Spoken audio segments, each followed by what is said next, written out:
Vous êtes le sel de la terre, nous dit Jésus. Notez qu'il ne dit pas vous êtes le sucre flatte le palais, mais il ne relève pas le goût du plat, contrairement au sel. Parfois, nous préférerions être le sucre, donner des confiseries au monde pour se faire accepter de lui comme des parents gâtant leurs enfants pour ne pas leur déplaire, affadir l'évangile par une prédication aseptisée, bien pensante et politiquement correcte. N'est-ce pas la tentation des chrétiens, une tentation dénoncée en son temps? Pas plus qu'un homme, une chrétienté ne se nourrit de confiture. Le bon Dieu n'a pas écrit que nous étions le miel de la terre, mais le sel. Or, notre pauvre monde ressemble au vieux père Job, sur son fumier plein de plaies et d'ulcères.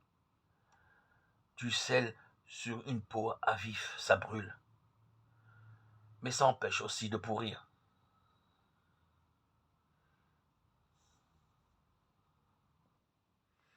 Lorsque nous devons soigner nos blessures, il nous faut pour soigner les plaies et les ulcères, deux actions nécessaires, inséparables l'une de l'autre. Cautériser la plaie, c'est le rôle du sel, qui brûle mais nettoie de peur que la blessure ne s'infecte.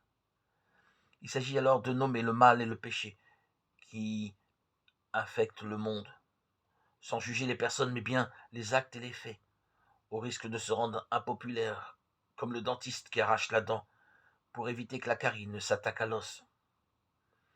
Et dans un deuxième temps, la plaie ainsi assainie pourra recevoir l'ongle et le baume de la miséricorde, avec une infinie délicatesse, mais à condition que la première étape ait été honorée, sans quoi cette prétendue délicatesse ne ferait qu'aggraver le mal en l'aseptisant.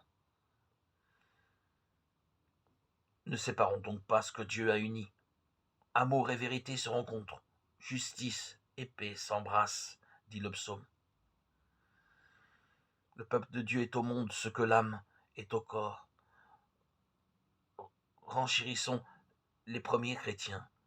Le corps fait bien souvent la guerre à l'âme, mais sans elle, le corps ne pourrait vivre. À l'âme de rester bien vivante et de ne pas se laisser aspirer complètement par les caprices du corps. Si notre position n'est pas facile à tenir, aimer le monde, son prochain, ne signifie pas le gâter, mais le soigner, ce qui est bien différent. Souvenons-nous que nous sommes le sel de la terre, pas le miel ni la confiture.